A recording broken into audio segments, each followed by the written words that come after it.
contemplate the workings of the inner being. Your eyes are wide open, but are you really seeing? All right, we're going to go ahead and get this show, this party, all of this started.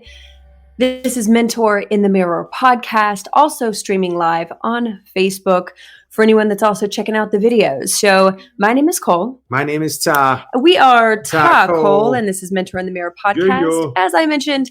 And we're just going to dive into conversation because things are changing by the moment, the day, the second, and the co-creation and collaboration is one of the most empowering elements. And there's no more expansive person to have this conversation with than our amazing friend Ani. So thank you so much, Ani, for coming on our show after we came on yours. There's so much more to talk about. What up, man? Hello. Such a How you doing? pleasure. Yeah, great to have you, man. Yeah, I'm doing really great, and I'm doing really great because I'm choosing, rather than to consume, to produce. And that's across every area of my life. You know, everything from content and really speaking and sharing my message, rather than consuming media and consuming news and consuming fear and consuming panic. Right down to food, you know, rather than consuming food to numb myself, to stop myself from feeling emotions as a way of distraction. You know, I'm fasting all day and I eat my first meal usually 6 or 7 p.m. every day. You know, it's this shift, I think, that is so well timed because, you know, we can choose how we react to situations, and we can react to the situation we're in right now by contracting, by going into fear, by narrowing our scope of possibilities, by telling us that we're out of options, that because we're restricted indoors, we have to live a life that is lower in quality, where we're losing things and we're potentially losing opportunity in our businesses, we're losing access in our life. Instead, we can choose to expand. We can choose to rise above our circumstances. We can choose to create our circumstances rather than be the victim of what's happening outside. And we can choose to create the reality that we want to live in rather than the one that we're told we have to abide by. So I'm doing great. Thank you very much. Yeah, and that's the whole premise of your podcast, Entrepreneurs Rising, is this whole idea that there is so much going on right now. This is also from the ashes where things are created, right? This is the opportunity to build the foundation for the life we're looking to live next month, next week, next year. And it starts with what in your current life today are you going to keep? What are you going to bring in? We've gone through this entire life elimination diet in many ways. So as we rebuild, what do you want to keep? What do you want to let go of? And what are you currently facing that you had some serious attachment to? Right. That attachment is such a strong piece, right? Because we are being tested in terms of all these things that we took for granted, all these things we were attached to. And we see almost a global pattern interrupt on a scale that we've never experienced before as a collective species, where every single person is affected. I think this is the real globalization. This is the real test of what is actually important and what's, you know, fluff. And that comes in the form of, you know, what we can do right now in terms of, you know, going out and bars and restaurants and all the ways in which people would cope with the reality of their life, trying to numb it, to, you know, how we choose to operate. And I really believe that our level of consciousness determines our success in our businesses, the level of fulfillment and happiness we have in life, the quality of our relationships, our health. And we're being challenged by the universe, by the environment, by forces outside our control to really up level, to really call into question all the choices we used to make habitually. And I know, Ta, that, you know, the way we habituate ourselves into these patterns is something, you know, you talk about a lot. And I really feel like this is a time where we're being asked what is important, as you said, Cole. What is really important? How do we want to show up? What do we want to do with our time? How do we want to treat our bodies? Who are we in this global system that we live in? And what do we want to choose to habituate? And what are the habits that are no longer serving us that we want to use this opportunity to get rid of? So what are some of the things that you're telling your clients and the people that are coming to you right now? You did talk about that you're creating instead of consuming. What other things are you saying as far as tools or things to consider or resources? Yeah, so there's this quote that goes, "There's three kinds of people in the world: the people who make things happen, the people who watch things happen, and the people who wonder what happened."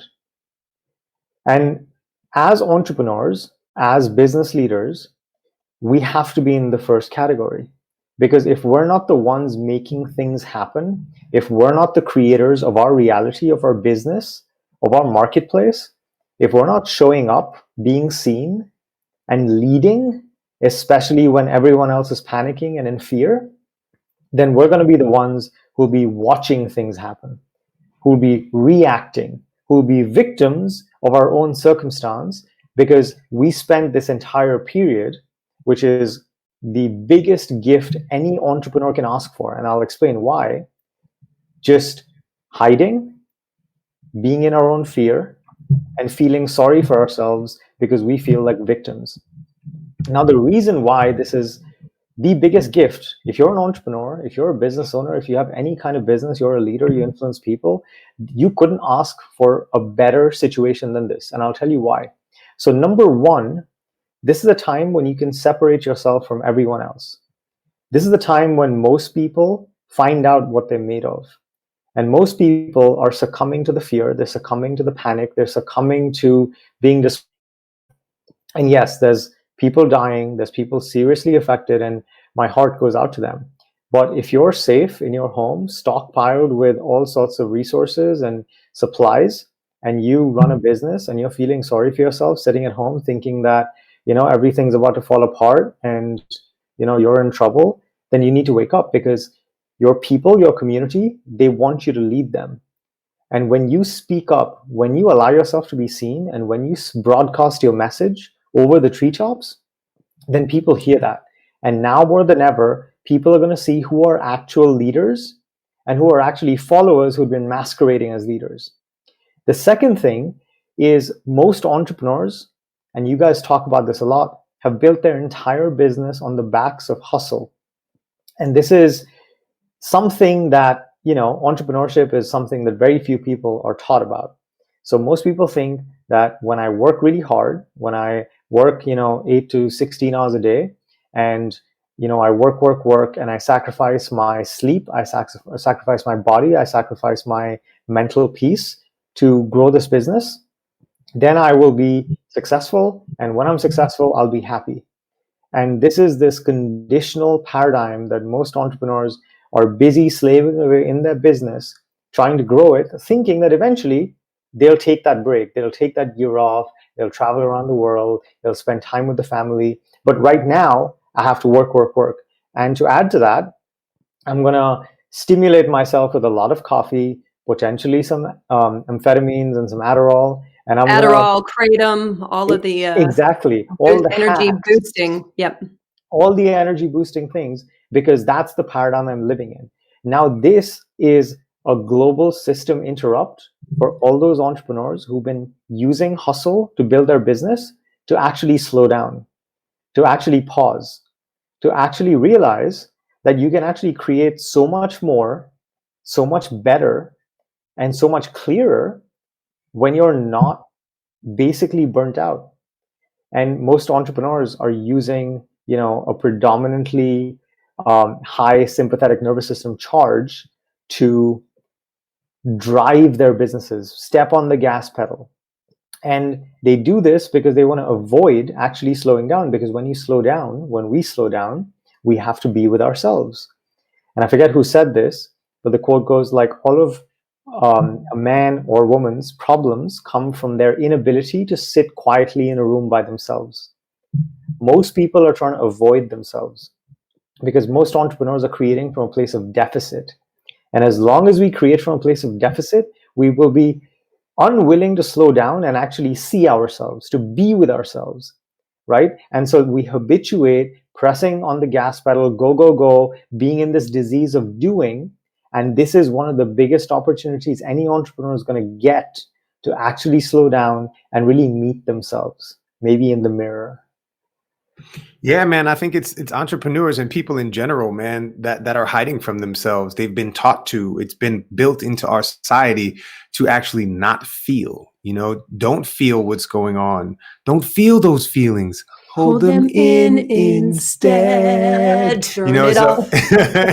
so it's like really what I really love the way you place that, man. And this is part of the trap that people get caught in as far as being entrepreneurs. And entrepreneurs are the people who tend to lead the way for all of our business situations. They've been the people who started all of the corporations and stuff from eons ago. And, this drive to hide from the feelings, this drive to not feel the sadness of a parent not being there, or the abuse, or whatever was going on, this drive. And this is showing up now in a space where we have to sit with ourselves, and then people are getting in their houses and they don't know what to do with themselves. And all of this stuff is coming to the surface. And I think this is a ripe time, like you were saying, for entrepreneurs, as well as other people, to sit with those feelings and learn how to navigate it and create a new normal in the nervous system of how to be able to manage the feelings that are real. We've been put in this place in our world, and this is something that Cole and I work very deeply in with people, is that emotions are considered inconvenient in our world because they get in the way of your business. They get in the way. They get in the way of school. I don't have time for this. I don't have time for this shit right now. And your emotions are inconvenient. If you're angry, it's holding up progress. If you're sad, it's holding up progress. If you're too happy, it's holding up progress, right? If anything is going on with you, if you're frustrated, it's holding up progress. So we're taught to bury that stuff down and push it down, especially with entrepreneurs, man. Push that stuff down. And I think that it's an awesome point to bring up to get people in this space where they can allow themselves to feel, and then maybe lean into the people that they live with and start talking about this stuff. Listen, you know what? I ain't got to go to work. I don't need to be productive. So this feeling is coming up and I don't know what to do with it. How do I lean into this? And when you learn how to navigate that, you bring it to the surface and you show other people how to do it. This is a perfect opportunity for entrepreneurs to really bring that body situation into their businesses and integrate everything that they're learning about themselves with their businesses. This is how Cole and I got the business that we have, because we've navigated so many spaces of discomfort, so many spaces of incongruence and inconvenient emotions that, I can't, the shame device is something that we're working on dissecting right now and breaking that apart so people can understand how deeply rooted the idea that something is wrong with you is embedded in all of our structures, especially our businesses. What's wrong with that guy? I can't hire that guy. He's too emotional. Or I can't believe people went out to the store. How dare they? Like the amount of times I've heard, I'm disgusted that there's people that have gone out to the park or whatever. That is an internal toxic energy. Like shame is cancerous. And if it's around sexual shame, then we see things like endometriosis, erectile dysfunction, like shame is a virus that we have been carrying and proliferating as a race, as humanity since, I don't know, thousands of years at this point. In the history of humanity, since we've been able to create, communicate, and create fiction. As soon as we started to be able to create fiction, we could get people to believe things, and we started utilizing shame. And if you want to read a good book, have you read *Sapiens*, bro? I have. Absolutely incredible. Yeah, incredible book, and it talks about the creation of fiction and stuff. But I mean, the shame device.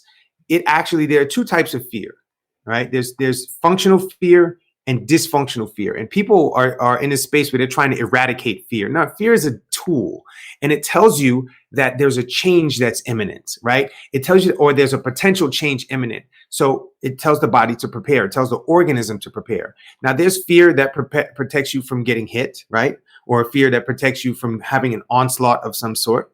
And then there's fear that puts you in a space that you should hide, because if you don't, you'll be isolated from everybody else. Something's wrong with you if you are that way, so hide it.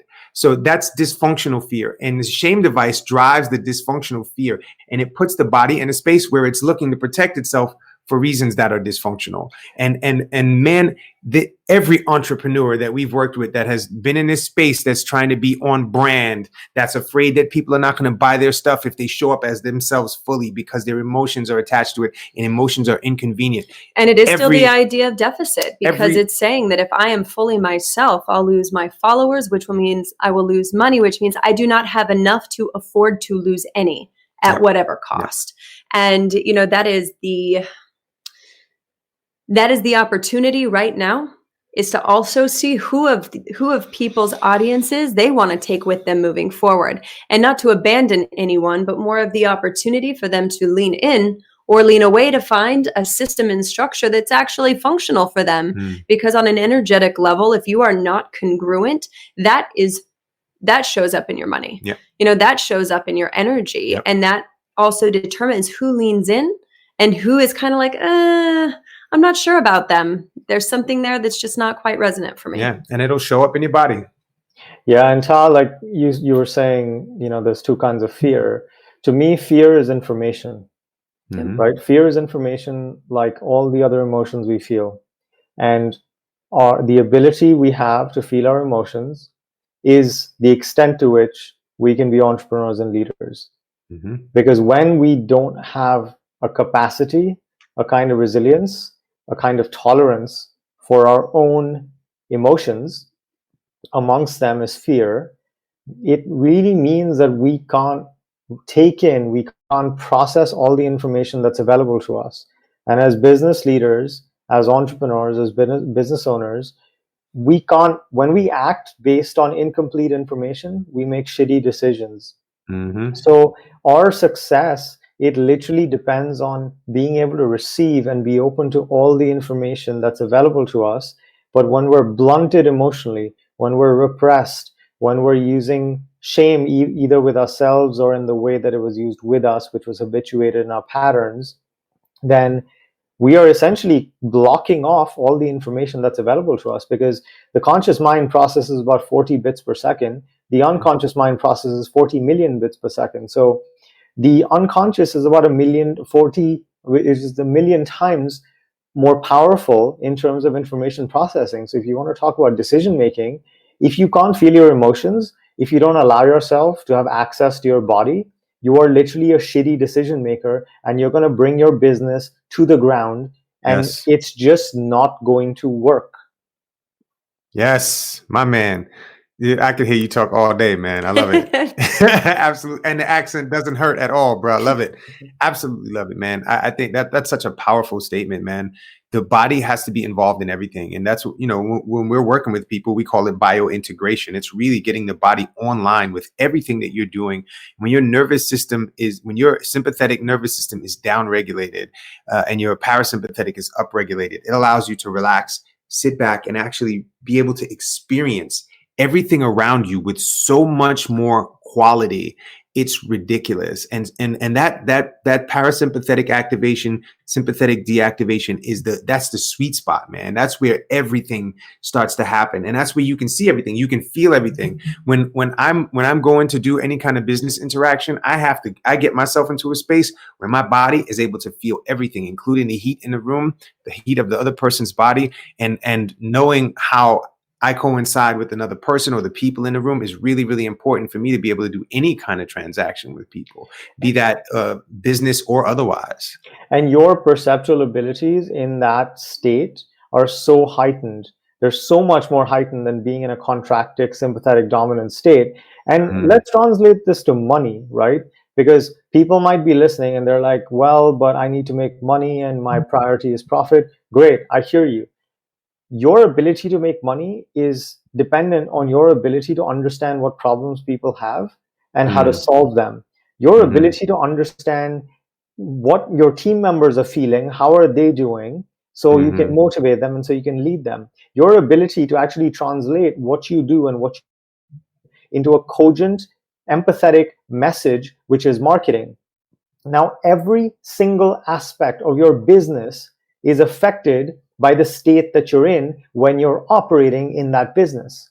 So if you don't if you don't put yourself in the right state, and in this case, if you don't spend your time predominantly in a parasympathetic nervous system state, then you're literally doing yourself, your business, your prospects, and your profits a complete and utter disservice. Mm-hmm.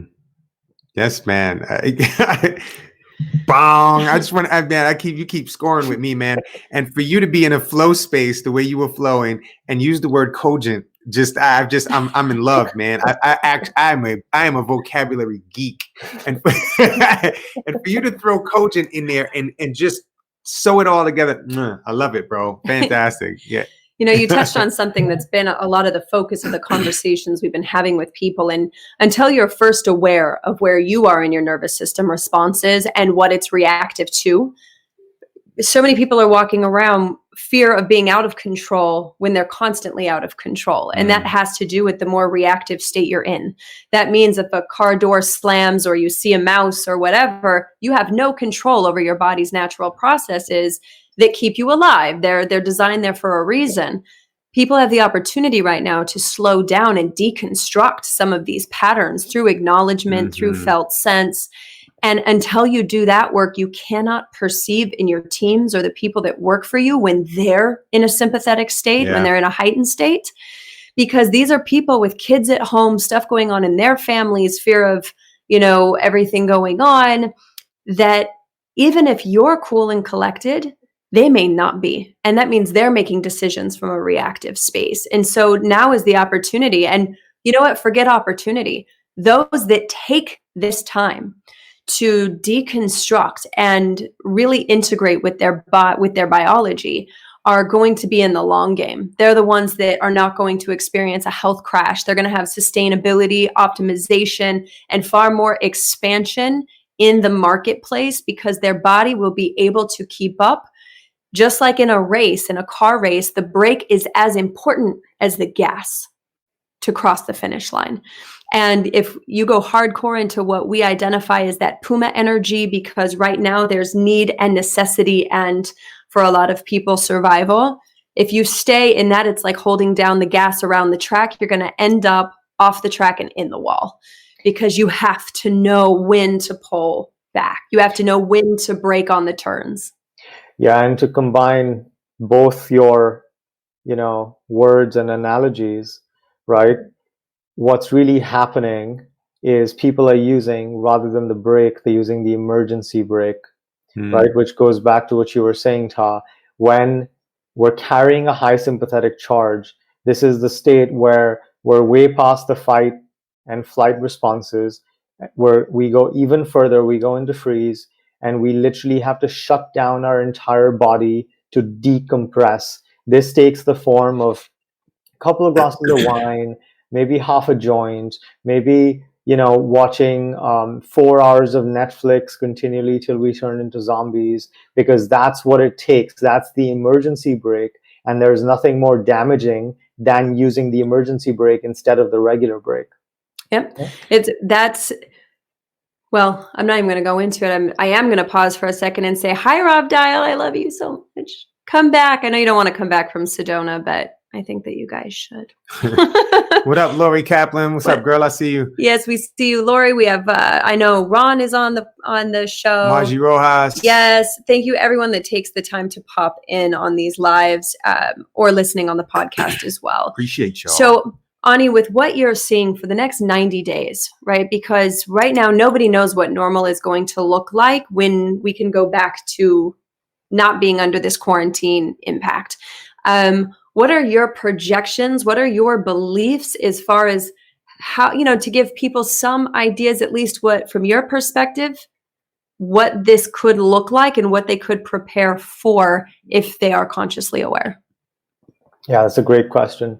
So the first thing is we're going to see a culling in the entrepreneurship space, which means anyone who is offering something that was a nice to have that didn't have tangible value associated with it isn't going to make it, because the market for, extraneous and, I'm not going to use the word luxury because the luxury market will still thrive, but people aren't going to be casually spending, 5-7K on programs and, just dropping cash without any care. So the first thing is, if you're a business owner and you're selling something that you were able to get by without really proving concrete value, it's about to get more difficult.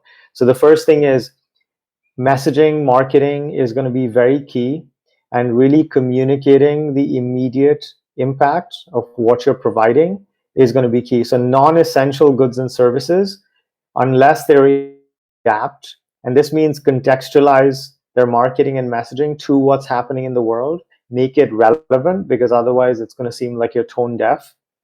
You have to stay relevant. They say Darwin said it's the survival of the fittest, but that's an incomplete quote that most people think. What Darwin actually said, that it's not the fittest, the strongest, and the fittest of a species that survive, but actually the most adaptable. And the key here is adaptation. And just like natural selection, we're going to see a natural selection with business. And unless you're relevant, unless you're adaptable, unless you're responsive, all of which, to Ta's point, require you being in an open space, in an open state, in a calm state where you can actually sense yourself, you can sense other people, you can, check the barometer in terms of where people are and how they're doing. You're going to come off as insensitive. Now that's one. The second thing is, most people think that this is the time to stop selling. This is the time to stop doing business. This is the time to discount, slash prices, offer free stuff. Sure, if you really want, but you're not going to make it very long. So what I'm advising my clients is to do the opposite. This is the time when my clients are doing $1 million launches. This is the time when they're introducing new products. They're experimenting with different business models. And to Laurie's point, we have to ask ourselves, what are people going to need as they come out of this, and how can we help them? Now, business is actually very simple. Figure out what people need, give it to them, and exchange that for money, right? And most people, right, they overcomplicate this. And complex is different from complicated. So running a business, growing a business right now especially might be complex, but it's people with our inability to be with ourselves, to understand ourselves, to sense ourselves, that creates the overcomplication. Because that's when we do 50 things in response, because the one thing that we need to do, which may be what you guys are doing, which is going out, being seen, doing lives, publishing your content, allowing people to know what you stand for someone that might be hard. So they spend all their time, they work like 18 hours a day, but they're writing blog posts that no one's reading. So this is the time when you want to step up and really ask yourself, what do people need? And this requires empathy, right? And coming back to what you said, Todd, this requires us to be able to sense ourselves, because the more we can sense ourselves, which means we can't be numbing ourselves at the same time. The more we can sense ourselves, the more we can sense others. The more we can sense others, the more we can understand what people need. Because there's companies that are doing exceptionally well. Zoom, for example, is up 45% in the stock market, right? And this is a company that essentially suddenly became the most important tool for companies all around the world that need to go remote. So even in a time like this, people are buying, people are spending money, right? We just need to be awake enough, aware enough, and open enough so we can see where the opportunity is, rather than get disheartened by all the fear and all the panic, which, let's be real, the media's job is to be sensationalist. So they are going to put out the statistics, and not that there aren't people dying, but that's not the full story. That's not the full picture. And the last thing I'll say is, this is a long-term game, and this is a short-term event. Sure, it might take us a few months to get out of this, but I believe that business is a long-term exercise. So if you're stuck in fear, if you're panicking, if you're contracted, then ask yourself, where do you want to be in 2030? It's a great way to allow your brain to switch from the short-term thinking to thinking long-term and relaxing, because you have to relax when you contemplate the future, because you're telling your body that you're still going to be alive then. Yep. And you're still going to have a business then. And when we can work from that place, right? That place where our business is about, 5 to 10 times bigger. We are living our dream life. We're living in the house that we want to live in. We have the lifestyle and the time freedom that we want, the location freedom maybe. And you can dream about all the people that you help and all the impact that you're making. Suddenly the body can relax. Suddenly we can enter that parasympathetic state. And suddenly we're not focused on the here and now. Now, if you are, limited in terms of the cash reserves you have, and you're like, in the next 2 months, unless I bring some money in, I'm going to go bankrupt, you have to ask yourself the question, what do people need right now? And you have to adapt. And the more responsive you are to what people actually need, because people will always pay for what they need, right? If you have a food delivery service, suddenly that's going to be making a lot of money because everyone's going to be ordering and people aren't going to be going out to the grocery stores. So stuff is still going to be sold. People are still going to buy, just like always. This is always going to be true. It's just that right now, the conditions have gone so that it's become a true meritocracy. So if your business is selling something that's non-essential that people can do without, chances are they will do without it.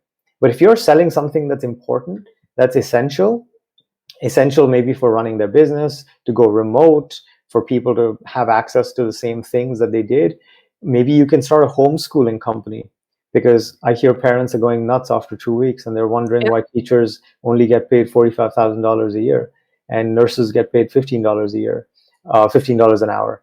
And now we're actually being confronted with the reality of the shit that, the people that we devalue so much with minimum wage in the society, what they actually do. So there's opportunity across the board. We just need to be in a state where we can see it. Yes, and with I did a live earlier today, and I chatted a little bit about this, because what we know is that we are never going back from virtual. Anyone that's been avoiding technology and thought they could ride out the next 20 years of their life just not using it no longer has that luxury, if that was their perception of luxury. And if you're going to stay connected to people now, you no longer have a choice. I was talking to my dad yesterday and he said, wow, I've learned more about technology in the last week than I've learned in my 45 years as a teacher, 47 years, whatever it is now. So it's, what are you going to do about it? There are so many needs that must be fulfilled that now there are companies and industries that always said you had to come into work. Now we know that isn't true. With current technological advances, it's not necessary to have so many people in an office. And like you said, with at-home schooling for kids, who wants to be the mentor and the teacher who mentors children through their homework with a class of 20 on Zoom? You know what I mean? For parents, instead of the parent having to do it themselves, because they have not been taught to be teachers. They might know how to teach certain elements, but they really have been offboarding 6 to 8 hours a day to someone else. Right. So for those that are willing to be the futurists, the thought leaders, the innovators, this is massive opportunity. In fact, for the innovators, the bumpers have been taken off of what is possible between the censorships we're seeing online, between all of the different channels. We're going to see a new technology emerge of social media, that because people are going to be craving a sense of security, of confidence and privacy. And there are certain elements in having so much virtual, people are going to need more feelings of security as a result, with their kids online and all of this, like internet security, virtual assistants. What are the needs people are going to have? And for one, the products we'll see launch in the next 90 days would have probably taken 5 more years to come out, and they're going to be out and ready. And Ta, I think I'm going to tee you off with this. What you said, Cole, is so key, because what's happening is that everyone is being asked to face a lot of uncertainty. Everyone is being asked to, if you run a business, to adapt in the face of uncertainty. And we can't do that unless we get our nervous system right. Right. And Ta, you say this time and time again, and it's so relevant right now, because for us to be adaptable, for us to be able to face uncertainty and come out on top, we have to be congruent with our bodies. We have to be friends with our bodies. We can't be at war with our bodies, because when we are at war with our bodies, we're at war in our mind, and we can't function and think and make the shifts that we need to operate in this new world in this new way. And to quote Bessel van der Kolk, right? As long as you keep secrets and suppress information, you are fundamentally at war with yourself. Right? I mean, that the important thing is to actually allow yourself to know what you know. And people are hiding from themselves. And that war within the self causes us to be in a space of sympathetic activation all the time. When I am trying to present myself a certain way that is not authentic, the body has to provide that, and there's an energetic space that the brain has to hold on to. That includes your physiological posture, the way you hold yourself up or the way you hide yourself. That's a posture that your brain is actually driving through the rest of your body. How you show up, how you talk to people, how you go to work, all of that stuff is part of that activation all the time. And when you're constantly activated like that, your logic decreases, your intelligence quotient decreases, and your ability to be empathetic decreases. So it's really all of these things getting driven down stop us from really being able to connect fully and being able to integrate the body into all of our situations. So I'm thanks for bringing that point to light, man. We've got to integrate these bodies with everything that we're doing from a space of authenticity, because when you are bullshitting, you ain't bullshitting nobody but yourself on a really deep level, and it's causing a physical degradation of your body that will end up in disease, whether you like it or not, whether you know it or not. Right. And if you're not motivated by that, you can't hide from yourself and lead others at the same time, which means you can't grow your business, you can't make that money, and you can't please daddy, which might be the reason why you're in this business in the first place. And if that's the reason, if you're in business because you're trying to win approval, you're trying to win, acceptance, you're trying to be enough by creating this thing on the outside and by making this money and by doing all the things, then nothing will ever be enough. And right now you're going to be challenged more than any other time, because everything that you've built on the back of hustle, on the back of deficit, on the back of sacrifice is now being called into question. This is the time of reckoning. And this is when you either align, you get congruent, or you go extinct. Mm-hmm. Yep. Yeah, man. Well, you said it. It's a great place to drop the mic, bro. Exactly. Great place to do it. So, this is the Mentor in the Mirror podcast. We always ask, or we do our best to always ask, if you had something. We like to invite. We like to invite people. Our thing that we do with people is we get them to stand in front of the mirror and talk to themselves. And we believe that the greatest mentor of all is the one that's in the mirror, that can tell you about yourself, that knows you more than any person on the planet. If you could advise or encourage or invite our listeners and watchers to go into the mirror and say one thing to themselves, what would it be? If it's just one thing, it would be just, I love you. Yeah, let that soak in, y'all. I love you. I love you. I love you. And, this is that chance to reflect on what story you're telling yourself. I would imagine whatever you're experiencing in this current climate, this is not your first time in these kinds of thoughts. This is simply a magnification of the beliefs that you have. And if you think the virus is out to get you, you have probably believed that the world is out to get you.